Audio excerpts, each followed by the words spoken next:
তোমাকে আমি বলি শোনো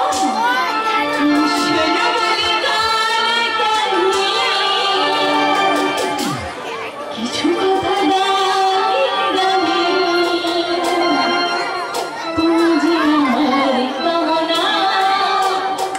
কত জীবন সাধনা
ওই স্বর্ণকারের দোকানে গেলে গুনে গুনে 5,000 টাকা।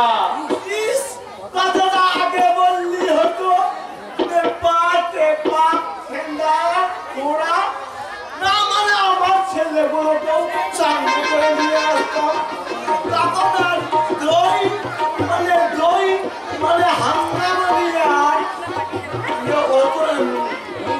হতো না। আমরা ছেলেদের নিয়ে মিছিল করে বলতাম চাই না দই রূপোর টাকা। কোথায় যাচ্ছে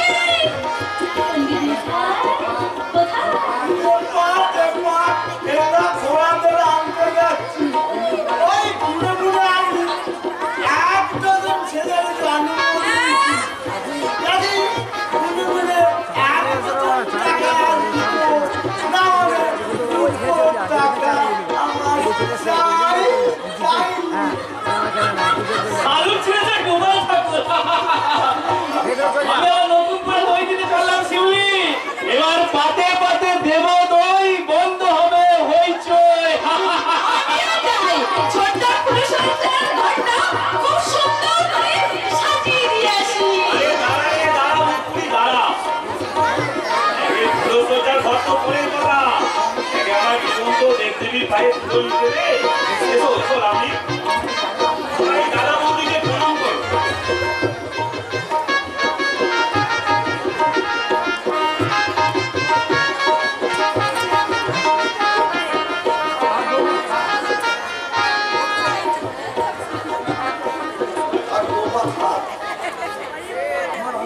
আমার অনেক সৌভাগ্য তোমার মতো একটা লক্ষ্মী প্রতিভা আমার ঘরে এসেছে। বলবো তুমি কিছু বলো। আমি আর কি বলবো বলো? এতদিন ধরে আমি মনে প্রাণে আমি তো ছুটি চাইছিলাম। তাই এই সংসারে তেল খেলার চাবিকাঠি আমি ছোট করে আঁচলে বেঁধে দিয়ে আমি এই সংসার থেকে আমি ছুটি নিলাম। ছুটি ঠিক বলছো বলবো। এই সংসারের কথা ভেবে ভেবে আমার জীবনের তীর্থকর্ম কিছুই হলো না। তাই আমি সংসারের মায়া কাটিয়ে এবার আমার ঠিকানা হবে গয়া, কাশী, বৃন্দাবন। এই ছোট্টা বড়টা কি কথা বলে গেল বুঝতে পারলি? বড় না আরেকটা ওভার দিয়ে গেল। বুঝতে পারছিস তো? ওই ফাঁকা মাঠে গোল পোস্টে গোল বল বৌদিরা মানে পুরো সজ্জার ঘরে বৌদের গোল পোস্টে গোলের পর গোলের পর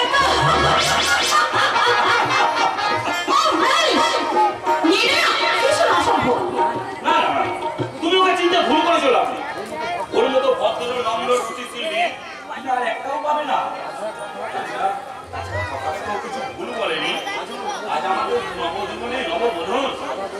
দাদা বৌদি স্বপ্নকে সত্যি করতে তোমাকেই তো এই সংসারের সমস্ত দায়িত্ব নিতে হবে।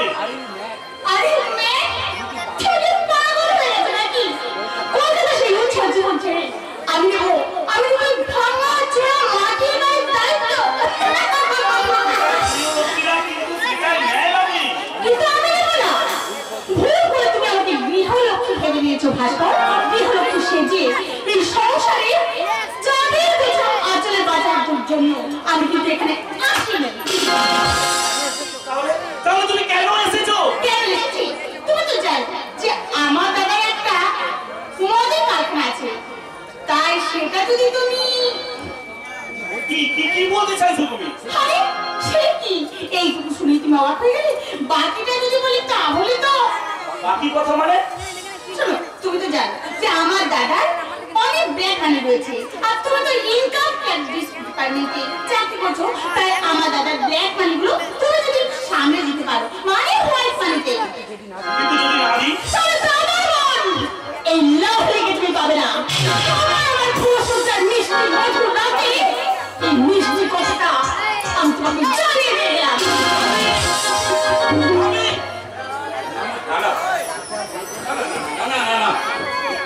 ওকে আমি আর ডাকবো না। ও সুন্দর রূপ থেকে মুগ্ধ হয়ে জীবনে এনেছে, কত বড় ভুল করেছি তা আজ আমি বুঝতে পারছি। আমার দাদা হলো ভগবান, বৌদি হলো দেবী। তাই তারা যদি এই কথাটা শুনতে পায়, না না না না না না না না না, আমি তার কিছু হতে দেবো না। যে বিষ পাত্রের চুক্তি আমি চুমুক দিয়েছি, সেই বিষের জ্বালায় আমার সারা শরীর ছাড় তার হয়ে যায়। তবু আমি লাভের একটা কথাও মানবো না, মানবো না।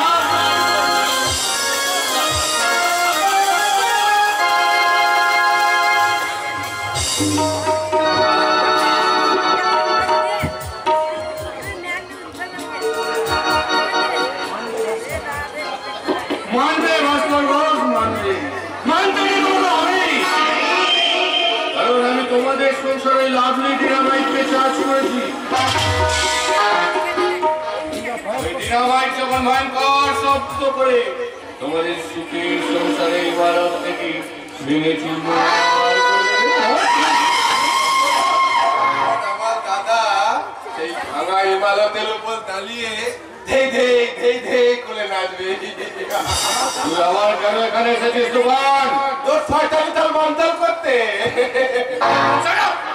এই কল্যাণ শুভেচ্ছা অত সহজে বাঞ্চাল হয় না রে দোকান, কারণ নামি দামি গাড়ি বোঝাই করে দামি দামি কোম্পানি যৌতুক দিয়ে আগে লাভলিকে ওদের শ্বশুর বাড়িতে পাঠিয়েছি।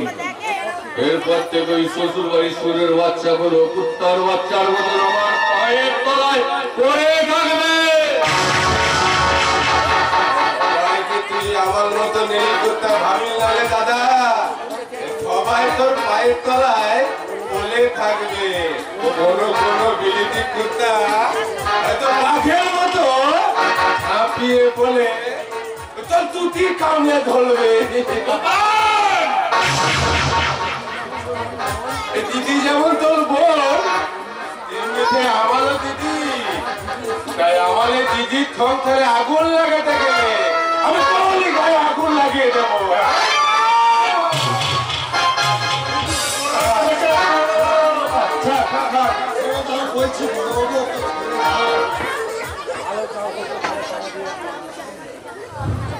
ভালো চা তো সাধারণকে ঘরে তালা দিয়ে রাখো, মনে করে যে এমনি করে ওকে গলা চিপে বিশ্বাস করে বলবো। আমি বলবো তবু তবু তোকে আমাদের দিদি সংসার ভাঙতে দেবো না। আমার সংসারটা ওকে ভাঙতে হয়নি দাদা, আমি নিজে আমার সংসারটাকে ভেঙে দিয়ে চলে এসেছি। দিদি দিদিমণি, কি লাভ? তুই শ্বশুর বাড়ি থেকে হঠাৎ এ বাড়িতে? কিসের শ্বশুর বাড়ি জানিস না? ওটা একটা নরক, আর নরকে যারা একটা বাস করে না, সব জন্তু জানোয়ার। স্বাভাবিক মানুষের পক্ষে বাস করা সম্ভব নয়। তাই নিশ্চিত রাতে অন্ধকারে মানে গায়ে ঢাকা দিয়ে পালিয়ে এসেছি। ভালো করেছিস। নাহলে দিদি না, তুই মোটেই ভালো করিসনি। তুই ফিরে চল, আমি নিজে তোকে তোর শ্বশুর ঘরে পৌঁছে দিয়ে আসছি।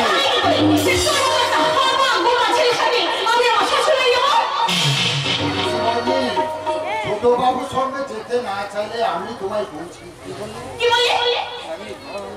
স্বামীর ঘর হলো স্বর্গ। অনেক পুণ্যের জোরে তুমি সেই স্বর্গের স্থান পেয়েছো দিদিমণি। তুমি তো অনেক পুণ্যের জোরে স্বর্গের স্থান পেয়েছো, ভুল করে সেই স্বর্গের স্থানটাকে ভেঙে দিয়ে শোনা। তোমরা যেটাকে স্বর্গ মনে করছো না, সেটা আমার কাছে সত্যি সত্যি একটা নরক। এই নরকে আমি কিছুতেই থাকতে পারবো না। কমন কথা বলি গেলে দিদি, বিয়ের পর তো মেয়েদের শ্বশুর ঘরে থাকতো, বাপের ঘরে নয়। ছোট হয়ে একদম এরকম কথা বলবি না। মুখে তোরা অনেক ছোট কথা বলেছিস, এবার আমার ছোট মুখে কিছু বড় কথা শোন। যাকে বিশ্বাস করে তুই তোর নিজের সংসার ভাঙতে চাইছিস, এই কিন্তু একদিন তোর বুকে ছুলি মারবে। এই কথাটা মনে রাখিস দিদি, এই কথাটা মনে রাখিস। আর যদি বাঁচতে থাক, তুই এখান থেকে এখন পালিয়ে যা। এখান থেকে তুই পালিয়ে যা, পালিয়ে যা।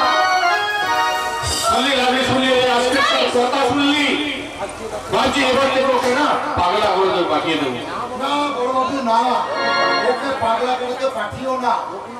ও কোনো পাগলামি করেনি। পাগলামি করেনি তো সব আজে বাজে কথাগুলো ও বলে গেল কি করে?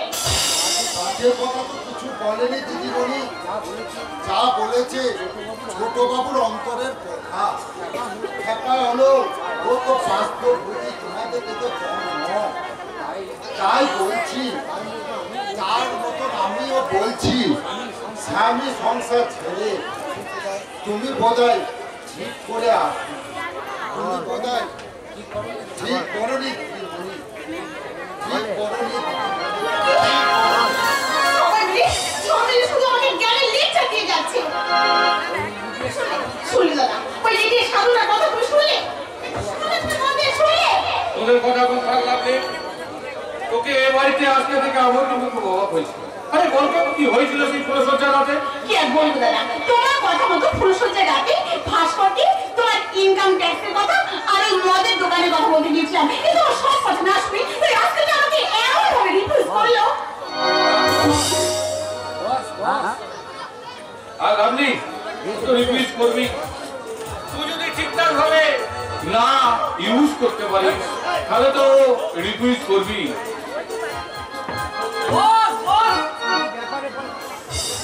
কি ব্যাপার বলটা তুই এখানে? মহা বিচার বেঁধে গেছে বস। আরে আপনারা বাড়ি রেড করতে ওই ইনকাম ট্যাক্স থেকে ফোর্স এসে হাজির। দেখছো দাদা, দেখছো? তার মানে ওই স্কাউন্ডেল ভাস্করটা নিশ্চয়ই। আরে হ্যাঁ মেন্দিদি হ্যাঁ, আরে ওই ভাস্কর বাবু তো পাঠালেন খবর দেওয়ার জন্য। লাভলি তুই এখন ভেতরে যা। হ্যাঁ, ভেতরে আমি যাচ্ছি দাদা, কিন্তু তুমি জানো কিছুদিন ভাস্কর ঘোষের সাথে আপোষ করবে না।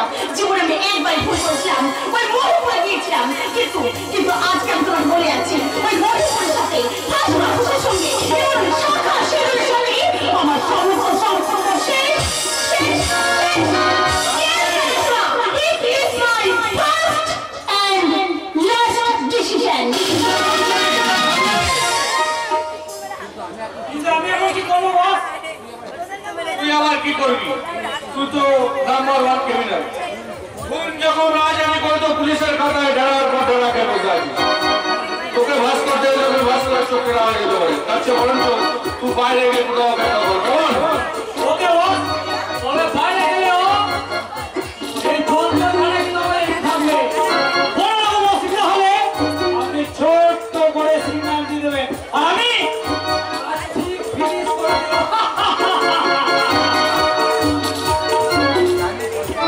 জানি রে বড় জানি, শুধুমাত্র ওই ভাস্কর ছেলেটা চরিত্র নেই বুঝতে পারছি। দেখলি আমি কেঁচো ঘুরতে গিয়ে কেউ রেখে নিয়ে এলাম। না না না না, জীবন যৌবনের ঠোক দিও ওই রকম একটা রাস্তার ফেললো কুত্তাকে কি আমি বস্ত মারাতে পারবো না। আরে ভাস্কর এসো এসো, আমি জানতাম তুমি আসবে ভাস্কর। আরে একটু আগে লাভলিনা তোমার জন্য কত কান্নাকাটি করছে। আরে আমি ওকে বুঝিয়ে বললাম আরে কান্নাকাটি করার কি আছে, তোর মতো তো আর ভাস্কর ছেলে মানুষ নয়। তুই আগের মাঠে ওখান থেকে চলে এলো, সামাজিকতা রক্ষা করতে ভাস্কর নিশ্চয়ই এ বাড়িতে আসবে। কোনো সামাজিকতা রক্ষা করতে আমি এই বাড়িতে আসি। What do you mean? সামাজিকতা রক্ষা করতে আসবে তা কি করতে এসেছো? শুনুন মিস্টার সোম, দীর্ঘ কয়েক বছর ধরে আপনি ইনকাম ট্যাক্স ফাঁকি দিয়ে বিজনেস করে আসছেন। তাই বারবার আপনাকে নোটিশ দেওয়া সত্ত্বেও তার কোনো রেসপন্স না পেয়ে আমি নিজেই আসতে বাধ্য হলাম। I see. সামাজিকতা রক্ষা না করে তুমি যখন অফিসিয়াল ভিজিট দিতে এখানে এসেছো তবে তোমায় আমি বলে রাখি, শোনো মিস্টার, আমার ট্যাক্সের সমস্ত কাগজপত্র আমার ম্যানেজার সাবমিট করে দিয়েছে। ভুল, পূর্বের অফিসার ঘুষ খেয়ে আপনার ওই নকল কাগজগুলো আসল বলে সাবমিট করে গেছে। কিন্তু মনে রাখবেন, বারবার সময় কিন্তু সবাইকার এক যায় না মিস্টার সোম। তাই আপনার বেআইনি কার্যকলাপের উপযুক্ত শাস্তি দিতে আমি আইনের আশ্রয় নিতে বাধ্য হলাম।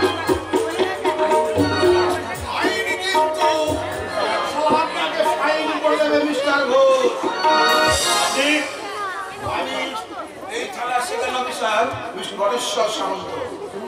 শুনুন, আপনি নতুন ইনকাম ট্যাক্স অফিসার হয়ে জয়েন করেছেন, খামোখা সারা ঝামেলায় জড়াবেন না। ওনার সঙ্গে একটা রফা করে নিন। কি বলতে চাইছেন আপনি? আমি বলছিলাম কি ভাস্কর, আমি এই কলকাতার আভিজাত অঞ্চলে একটা মুজাহিদপুরা বাড়ি যদি তোমায় আমি উপহার দিই, তার সঙ্গে বিলাস বহুল একটা গাড়ি, এত সাহস আপনার হয় কি করে যে আপনি আমাকে ঘুষ দিয়ে কিনতে চাইছেন? আপনাকে কিন্তু আমি ছাড়বো না মিস্টার সামন্ত। আপনি কিন্তু অযথা উৎসাহিত হচ্ছেন মিস্টার ঘোষ। আমন আইনকে ফাঁকি দিয়ে দীর্ঘ কয়েক বছর ধরে আপনি কয়েক লক্ষ লক্ষ টাকা জমিয়েছেন, তাই আপনার সেই পাহাড় সমান টাকা যদি আপনাকে আমি ওই মাটির বুকে ছুঁড়ে না মারতে পারি, পারবেন না মিস্টার ঘোষ, আপনি তা কোনোদিনই পারবেন না। ঠিকই বলেছেন মিস্টার। যারাই দেশের আইন রক্ষ, তারাই যদি ভোগ হয়ে বসে থাকে সমস্ত অন্যায়কে প্রশ্রয় দিয়ে, তাহলে দেশের বুকে অন্যায় অত্যাচারের সংখ্যা কেন বৃদ্ধি পাবে না বলতে পারেন?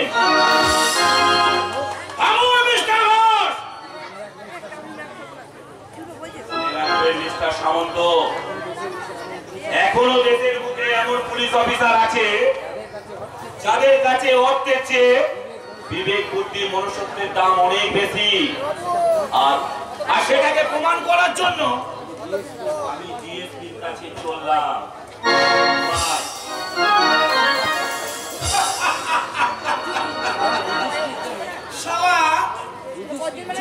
যেন মরতে দেখে নেমে এসেছে। এবার উপায় সামন্ত বাবু? আরে দূর মশাই, আমার স্ত্রী থাকতে আমার তো ভয় কিসে? আপনার স্ত্রী? আরে হ্যাঁ, আরে সালা ডিএসপি সাহেব আমার বউয়ের সাথে একটু বলেছিল, আর ডিএসপি আমার বউয়ের কথা উঠবে উঠবে আর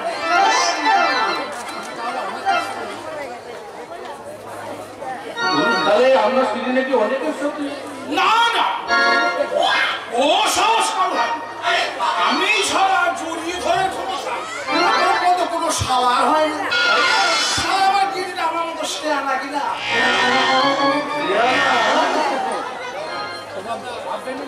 তবে আপনি ভাববেন না মিস্টার সোম, ওই সালা ট্যাক্স বাবু ঘুরে ফিরে ঠিক আপনার স্ত্রী মানে আপনার পায়ে তোলা দিয়ে শুরু করবে। আসি মিস্টার সোম, আর সিগারেট আছে রে? নাই। আমি কিন্তু সব সময় আমার ওই পেছনে।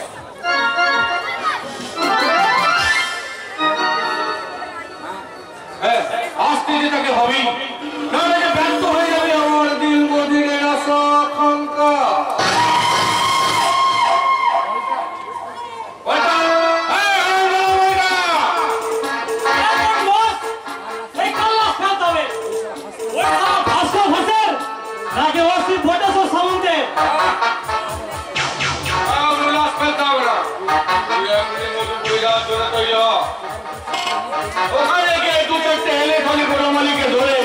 যদি তাদের জমিগুলোকে ভেস করাতে পারিস।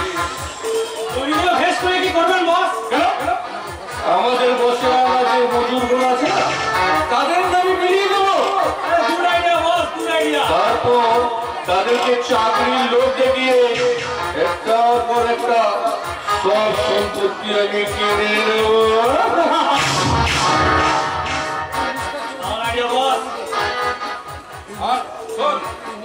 মিস্টার চৌধুরীকে ইমিডিয়েটলি জানিয়ে দে তুমি যেন কারখানার প্ল্যানটা রেডি করে ফেল, কেমন? আর ততক্ষণ আমি সামন্ত বাবুর সঙ্গে কথা বলে দেখি নতুন ভাবে কোনো ভেস্টের ব্যাপারে আইন খাড়া করা যায় কিনা।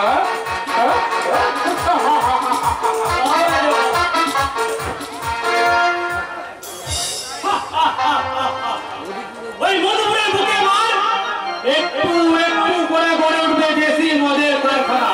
আচ্ছা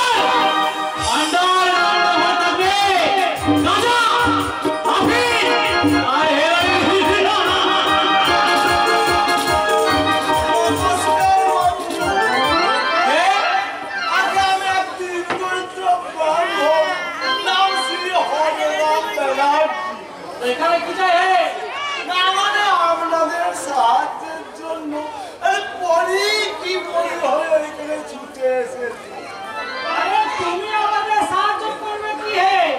তোমার তো সেই হিম্মতি নেই। খুব আছে বাবু, খুব আছে। আমি হলাম এখন ইষ্ট ব্রাহ্মণ। ওই দুবেলা গায়ে নামাবলি জড়িয়ে গীতা পাঠ করি। তা যাই করো, এই মদ খেতে পারবে তো? অত বেশি বন্ধ না। হ্যাঁ, সঙ্গে কিন্তু মুরগির মাংসও থাকবে। ওরে বাবা, মাংস এ পারবে ওই মেয়ে ছেলের হাত ধরে নাচতে?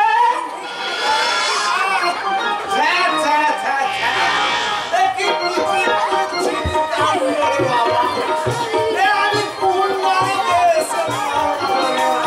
আরে ইসমাইল বাবু, কি বললো? আরেকবার বল।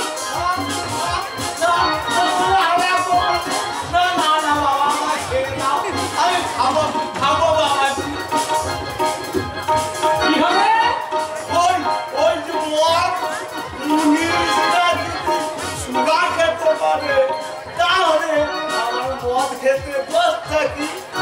তাছাড়া মাংস সহযোগে মাংস নিরামিষ হতে বাধ্য বাবাজি। করতে আমি সব পারবো, সব। হ্যাঁ, ঠিক ঠিক ঠিক। আজ ওই নাচের কথা বললে স্বর্গের পূর্বশী মেনকারম্মার হাত ধরে দেবতারা যদি নাচানাচি করতে পারে, আমি তাহলে পারবো না কেন? তোমাদের সাহায্য করতে আমি সব পারবো, সব সব। আরে সারা একেবারে ভালো বামুন।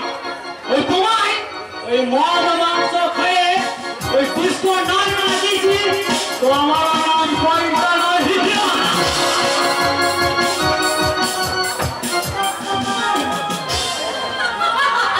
আর আমার ভীষণ ভীষণ ভালো লাগছে। খুশিতে ভরে উঠেছি আমার মন প্রাণ। মনের মধ্যে ভালোবাসার জন্মালে বুঝি হৃদয় এত আনন্দে মেতে ওঠে। কিন্তু বসন্তটা এলে এবার আমি তাকে বলবো, আমি তো তোমার চিরদিনের বসন্তটা আশিকানা।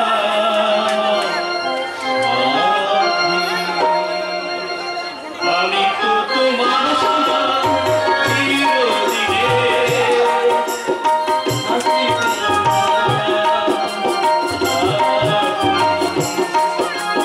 যেদিন থেকে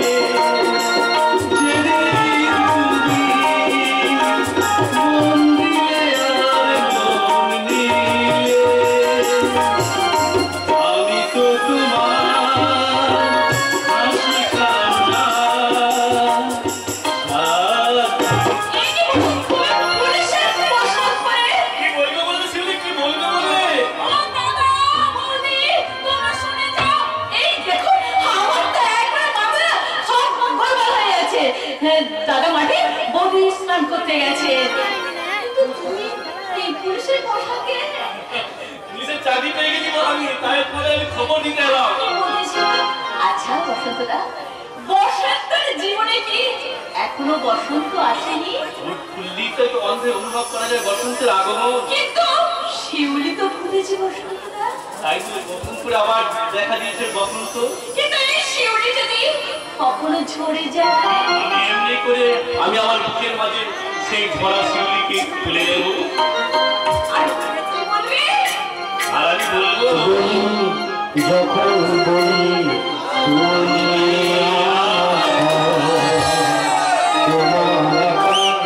তোমার দাদা পাখির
কষ্ট করতে হবে না, আমি পুলিশের চাকরি পেয়ে গেছি বৌদি। ওমা চাকরি দিয়ে তা তোমাকে আমি বলেছিলাম না খুব শীঘ্রই তুমি চাকরি পেয়ে যাবে। হ্যাঁ বৌদি, সবই আপনাদের আশীর্বাদ। কিন্তু ভাই এবার তো একা একা থাকা চলে না, এই সুন্দর মুখখানে না দেখলে অফিস থেকে ফিরে এসে তোমার সমস্ত ক্লান্ত হয়ে আমি তো চলে যাব। কি ভাস্কর, তুই এসেছিস? এই দেখ, আমি পুলিশের চাকরি পেয়ে গেছি, রীতিমতো কিন্তু আমি পুলিশ অফিসার। ওই লোক কি দেখছিস ভাস্কর? তুই শেষে ঘুষখোর দালালদের তোরে নাম লেখালি।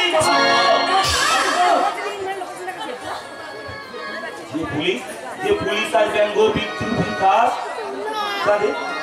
তাদের ঘুষ নেওয়া যাদের পেশা হয়ে দাঁড়িয়েছে, তুই শেষে সেই দলে নাম লেখালি। সেরকম পুলিশ আমি কোনদিন হবো না ভাস্কর, এই ঈশ্বরের নামে আমি শপথ করে বলছি। চুপ কর, পুলিশ চিন্তা আমার আর বাকি নিয়ে বসন্ত। সামান্য পুলিশ অফিসার থেকে এমনকি ডিএসপি পর্যন্ত সবাইকে আমার চেনা হয়ে গেছে। খোল বসন্ত, পুলিশ শুধু এই দেশের শত্রু নয়, এই সমাজের শত্রু। তাই তুই যখন বেছে নিয়েছিস তখন তুই আজও আমার শত্রু আজ থেকে। ভাস্কর তুই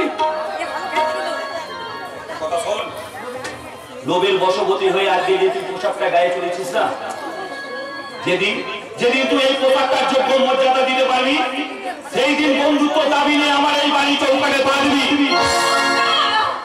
আর মানে তুই আমাকে বাড়ি থেকে চলে যেতে বলছিস? না বলছেন কেন বৌদি? ভাস্কর যদি খুশি হয় তাহলে আমি পুলিশের চাকরি ছেড়ে দেব। ওর সঙ্গে বন্ধুত্ব সম্পর্ক রাখতে আমি ছিন্ন করতে পারবো না।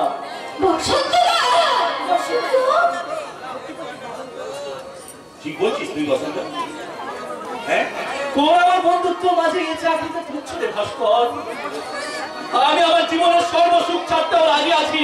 বসন্ত, তুমি কি বলছো? তুমি যে নিজেই জানো না বসন্ত। জানি বৌদি, জানি, আমি সব জানি। আজকের দিনে হয়তো আর আমি চাকরি পাবো না, বেকারত্ব জ্বালা মুখে নিয়ে হয়তো আজীবন আমাকে বইতে হবে।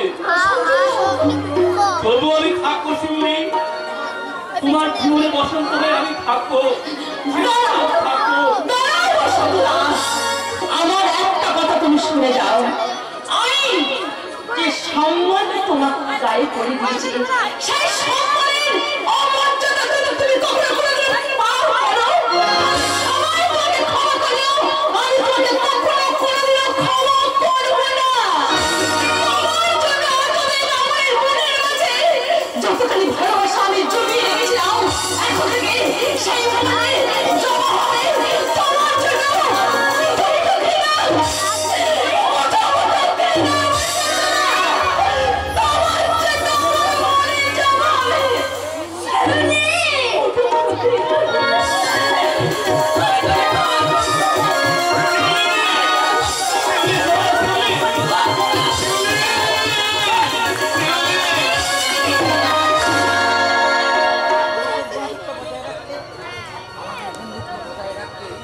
আমাদের এই বন্ধুত্ব বজায় রাখতে তুই এই চাকরিটা ছেড়ে দে বসন্ত।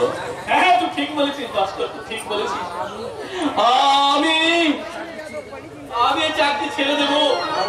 বসন্ত, তাহলে তোমার জীবন থেকে শিউলি হারিয়ে যাবে।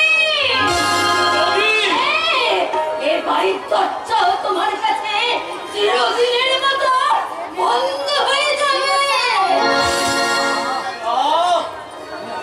আমি আর ভাবতে পারছি না, কিছুই ভাবতে পারছি না। আমায় ক্ষমা করুন বৌদি, আমায় ক্ষমা করুন। এই বন্ধুত্বের সম্পর্ক অক্ষুণ্ণ রাখতে আমি এই চাকরিতে রিজাইন দিতে চললাম। বসন্ত,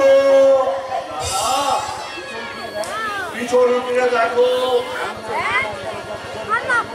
অন্যায় অবিচারে জর্জরিত অসংখ্য মানুষ তোমার দিকে তাকিয়ে আছে। তুমি কি তাদের রক্ষা করবে না বসন্ত? কেমন করে রক্ষা করবো দাদা, কেমন করে রক্ষা করবো? এই বন্ধুত্ব সম্পর্কের মাঝে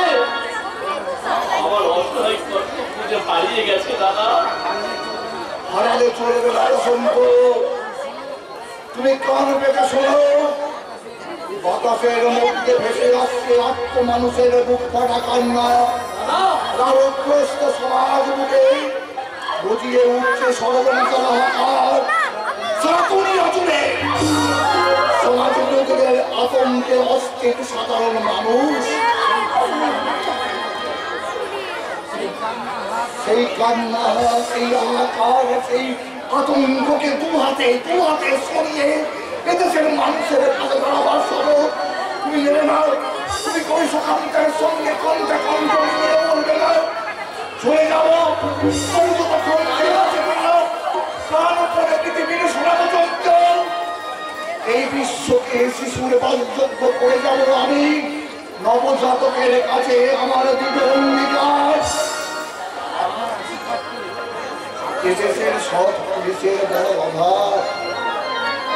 তুমি পারবে না তোমার আদর্শ, তোমার নীতি, তোমার সততা, তোমার নিষ্ঠা দিয়ে এদেশের একটা প্রাচীর তৈরি করে অসহায় মানুষগুলোর পাশে দাঁড়াতে। পারবো দাদা, পারবো। আপনার আশীর্বাদ পেলে আমি সব করতে পারবো দাদা, সব করতে পারবো।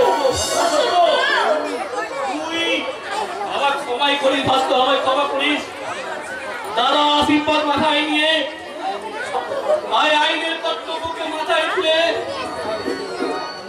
তুলে দিলাম আমি। এখন এই মুহূর্ত থেকে আমাদের বাড়ি থেকে বেরিয়ে যা। থাক দাদা, আমার জন্য আপনাদের মধ্যে দ্বন্দ্ব শুরু হয়ে যাবে চাই না। শোন ভাস্কর, যে পুলিশকে তুই ঘৃণার আসনে স্থান দিয়েছিস, সেই পুলিশকে আমি বসাবো সর্বোচ্চ সম্মানের সিংহাসনে। আমি প্রমাণ করে দেবো কোন সাধারণ পুলিশ অফিসার মানুষের কাছ থেকে ঘুষ দিতে পারে না।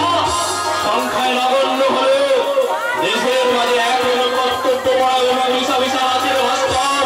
দেশের মাঝে এখনো কর্তব্যপরায়ণ পুলিশ অফিসার আছে। দুস্তর বরাবরে লঙ্ঘিত হবে রাত্রিদের যাত্রীরা হুঁশিয়ার।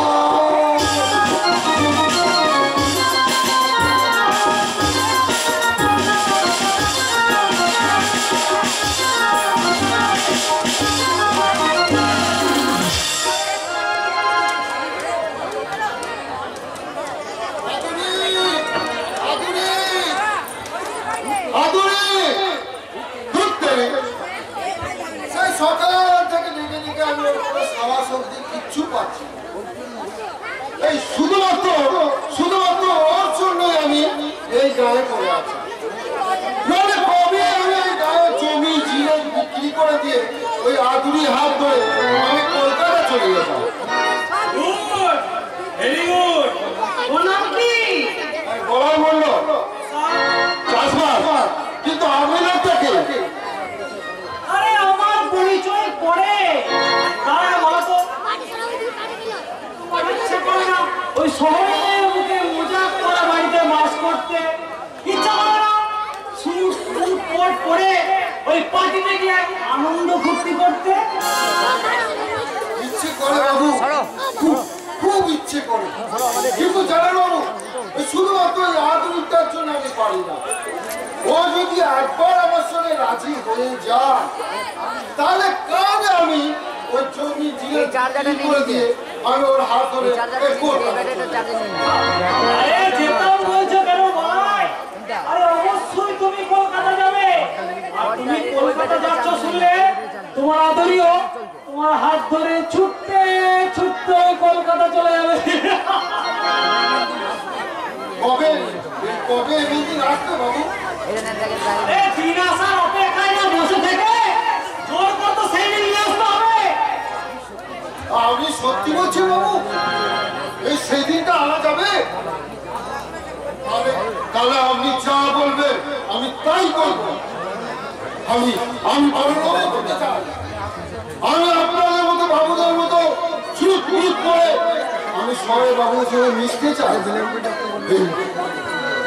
বাবু আমাকে কি করতে হবে? সর্বপ্রথম টাকার লোক দেখিয়ে ওই গ্রামের কিছু মজুর শ্রেণীর মানুষদের আমার আয়ত্তে নিয়ে আসতে হবে। আর তারপর তাদেরই মদন নিয়ে তোমার বাপ ঠাকুরটা জমির উপর গড়ে তুলতে হবে ওই কল্যাণ বাবুর দেশি মদের কারখানা। আর তারপর তুমি আর আমি হব সেই কারখানার ম্যানেজার।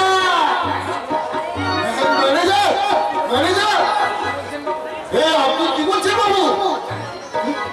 আরে হ্যাঁ হ্যাঁ হ্যাঁ, আরে না, তোমার কাজের জন্য আমার 5,000 টাকা। 5,000 টাকা? আরে 1000 তো কম। যদি ঠিকঠাক কাজ করতে পারো তাহলে লাখ লাখ টাকা ইনকাম করবে, লাখ লাখ টাকা। যাও তুমি তোমার কাজ শুরু করো না, কেমন?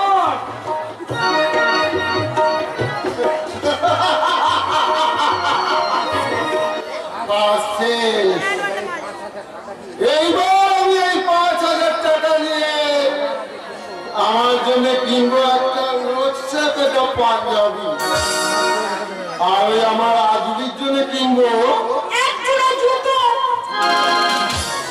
জুতো। এই শুভ দিনে আজকে জুতো নেবি বলছিস কেন?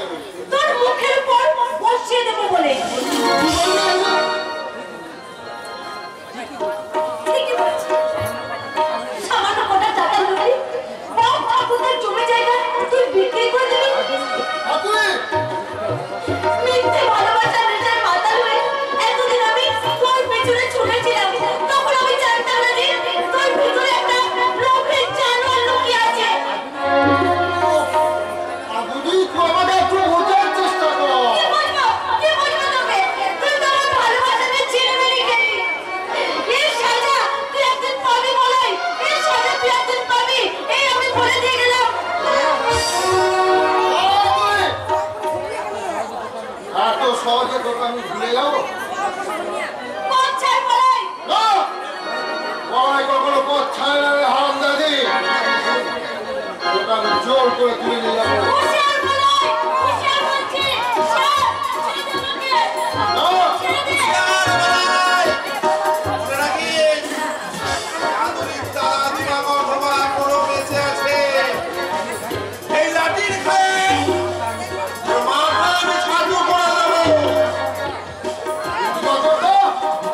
তুমি আমাকে মারতে লাঠি তুলছো?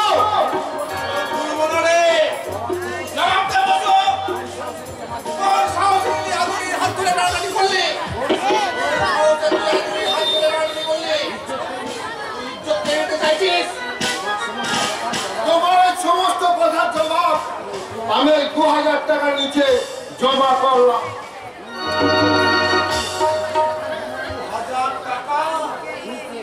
এই শোন, হুঁশ দে, এই গায়ের মানুষদের তুই কোনোদিন কিনতে পারবি না বলাই, কোনোদিন কিনতে পারবি না। নিশ্চয় পারো। এই একটু পরে দেখতে পাবি এই গ্রামের অর্ধেকের বেশি মানুষ আমার সঙ্গে হাঁটাহাঁটি দিয়েছে।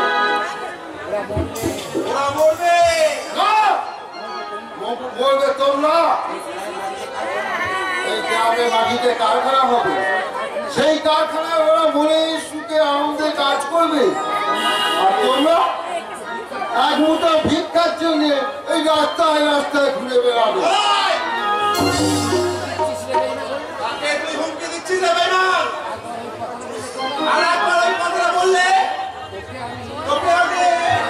না দাদা না, আমি যদি ভালোবাসি দাদা, তাই আমার ভালোর কথা ভেবে ওকে তুমি মাফ করে দাও দাদা, ওকে তুমি মাফ করে দাও, ওকে তুমি মাফ করে দাও।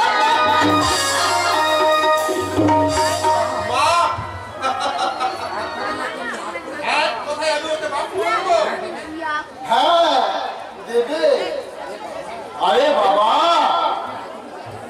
মুখে আদুরি যাই বলুক না কেন, সে তো মনে মনে আমাকেই ভালোবাসে নাকি? আর তুমি যদি আদুরির ভালো চাও তাহলে আমার কথা রাজি হয়ে যাও।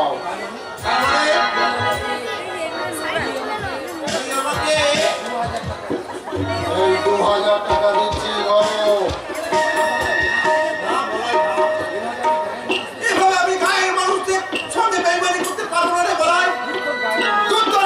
গায়ের মানুষ যখন না খেতে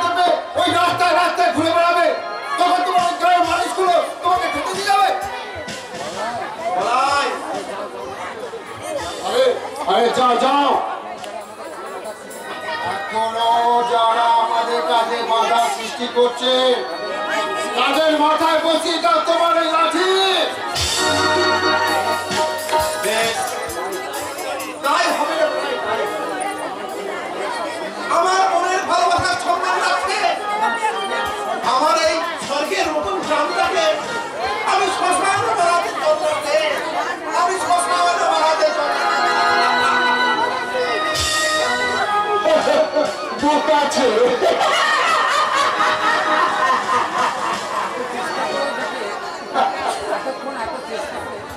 এতক্ষণ এত চেষ্টা করেও যাকে আমি আমার হাতের মুখে আনতে পারছিলাম না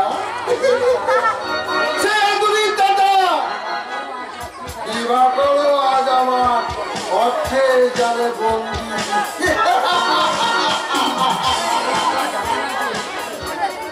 কিন্তু আমার গাড়িটা হাসি গেলে ওর স্থান হবে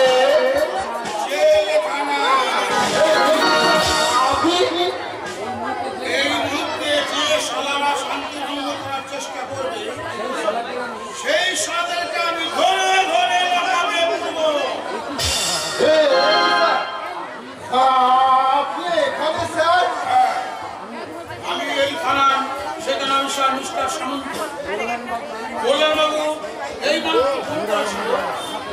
জানিয়ে দিল যে পলটার সঙ্গে নাকি পটের সঙ্গে বলাইয়ের সঙ্গে দেখা করার জন্যই আমি বলাই স্যার।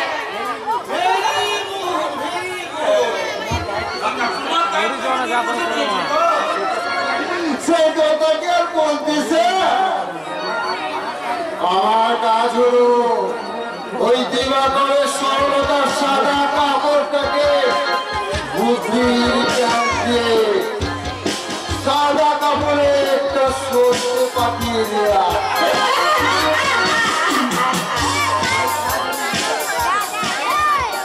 কাজটা আমি করে ফেলেছি স্যার।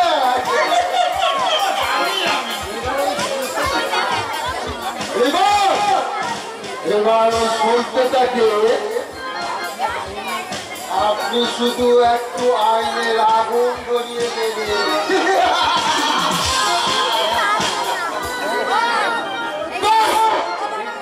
দেখবেন সোনার ওই মধুপুর একেবারে শ্মশান হয়ে গেছে।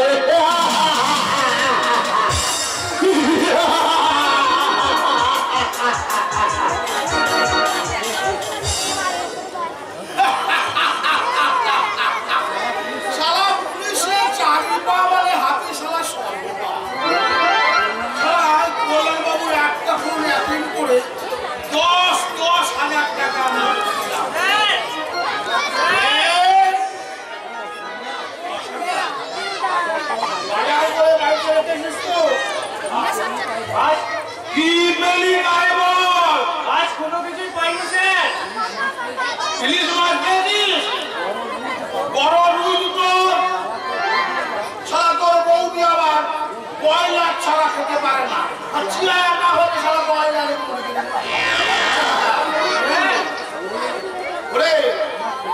আমার খোকার বাচ্চু দরকার ছিল ভাত দিতে পারে না। সব ঠিক টাইম নিয়ে এসিস তো? আজ কোনো কিছুই পাইনি স্যার। মাথা ভালো শুয়া কেন পাসনি তাই বল। এ নাকি সবাইকে বিনা পয়সায় মাল দিতে নিষেধ করে দিয়েছে। সব পুলিশকে বিনা পয়সা মাল দেবে না? আমি হলাম সব সব দারোগা। ওই শুয়ে বাচ্চাকে ছাল চামড়া করে না পারি আমি সব হাই আমার পেয়ে বেকার। চমৎকার। যার জন্য আমরা বিনা পয়সায় আজ বাজার বাড়িতে যাই, আর যার বিনা পয়সা বাজার যায়নি বলে আপনি যার পিঠের চামড়া আপনি নিজের হাতে তুলে দেবেন, আমি সেই সুরের বাচ্চা।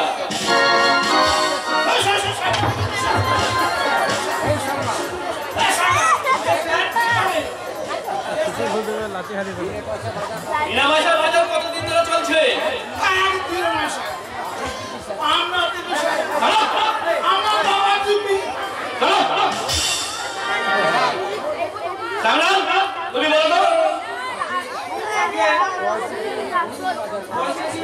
নির্বাচন করুন স্যার।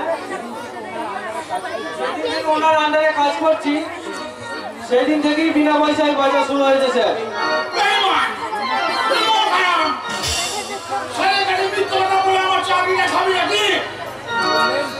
কি বলে?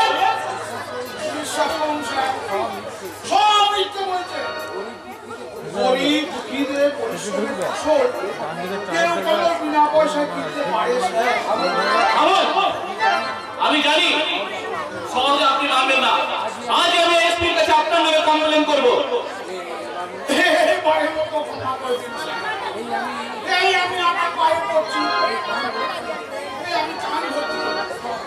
তবে আপনি না পুলিশ অফিসার, আপনি না দেশের রক্ষক, তাহলে কেমন করে ওই বিবেক মনুষ্যত্ব বিসর্জন দিয়ে ওই গরিব দুঃখীদের ফসল জোর করে ছিনিয়ে নেন? আপনি একা নন, আপনার মতন অসংখ্য পুলিশ অফিসার সারা দেশের সমস্ত পুলিশ দেশের শত্রু জন্য রাস্তাঘাটে পুলিশকে দেখলে ঘৃণায় চিৎকার দেয়, রাস্তায় ভিখারি পাগল পর্যন্ত পুলিশকে দেখলে ঘৃণায় চিৎকার ছুড়ে দেয়।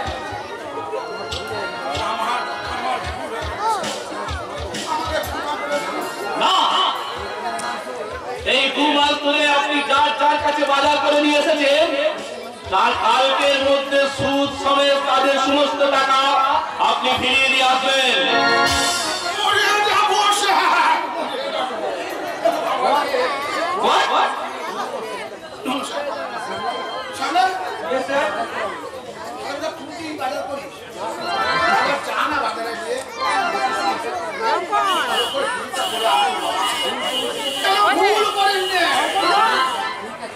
ঠিক আছে স্যার, আপনি টাকাটা রেডি রাখুন, আমি এখনই হিসাব নিয়ে আসছি।